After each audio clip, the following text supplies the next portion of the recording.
The window behind me is the Great West Window. It was installed in 1970 to mark the 150th anniversary of St. John's Parish. It's full of interesting characters, but most of them are of interest only to Anglicans, so I'm just going to talk about those who aren't only of interest to Anglicans. The fellow at the very top on the left-hand side is Henry Budd. That is not his real name. His real name was a Cree name, and he was from Norway House, and he was one of the 3 foster sons of John West. John West brought them down from the north to the Red River settlement to educate them. It was Henry Budd, James Settee, and James Hope. All 3 of them became Anglican priests, but Henry was the first.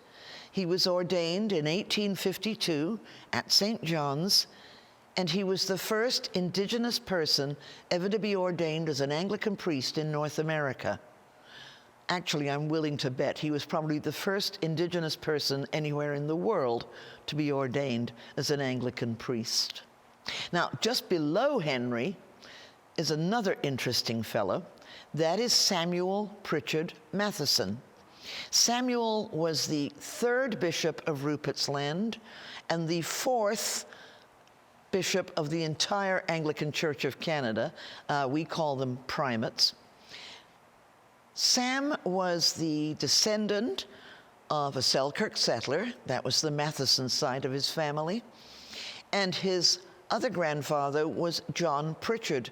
John Pritchard had worked for the Hudson's Bay Company, and then when he retired from the HBC, he became a successful businessman in this area. John Pritchard was one of the few people who survived the Seven Oaks Massacre in 1817. In the middle of the window, the fellow in the gorgeous red robe with the gold trim and the bare feet, that's Jesus. He's in all our windows. I, for one, do not believe he ever wore red velvet with gold trim, but I do believe the bare feet. The fellow below Jesus, kneeling at the prayer desk, is David Anderson.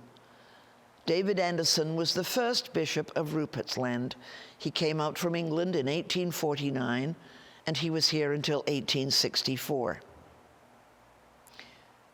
And then we move to the right side of the window, and at the very top we meet Colin Inkster, the other mover and shaker responsible for this present-day cathedral. Colin was quite a character.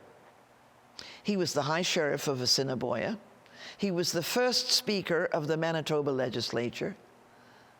And he was also a warden of St. John's for 63 years. And just in case you're not Anglican and you're not sure what a warden is in this context, wardens are lay people who are charged with the care of the building, the parish finances, and the care and control of the congregation. They are the order keepers, leaving the priest to tend to spiritual concerns. Colin was 94 years old when he died. Man jumped rope every morning of his life. Can you believe it? And he didn't die of old age. He died of smoke inhalation when his hunting lodge in the Delta went on fire. Now, just below Colin is a person of no interest to anybody but Anglicans, but below him is a fellow wearing a purple stole. That's Robert MacDonald.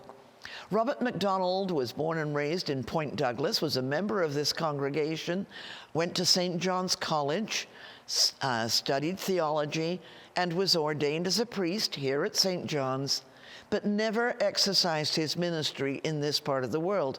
He went up to the Mackenzie Delta in northern BC, southern Yukon, and he is regarded as something of a saint, even to this day, by the people who live in that part of the world. When Robert went up there, he translated the Book of Common Prayer and the Gospels into Tuduk, which was the language of the local people. We still have people coming down from Yukon and northern BC every summer to visit Robert's grave in our cemetery, and they'll say to me, "Did you know Robert MacDonald?" And I say, "I'm old, but I'm not that old." Robert died in 1893. And then, at the very bottom of the window on the right-hand side is Robert Mcrae. And Robert Mcrae came out here in 1865 from Aberdeen in Scotland as our second bishop. And Robert, like all Scots, was very keen on education.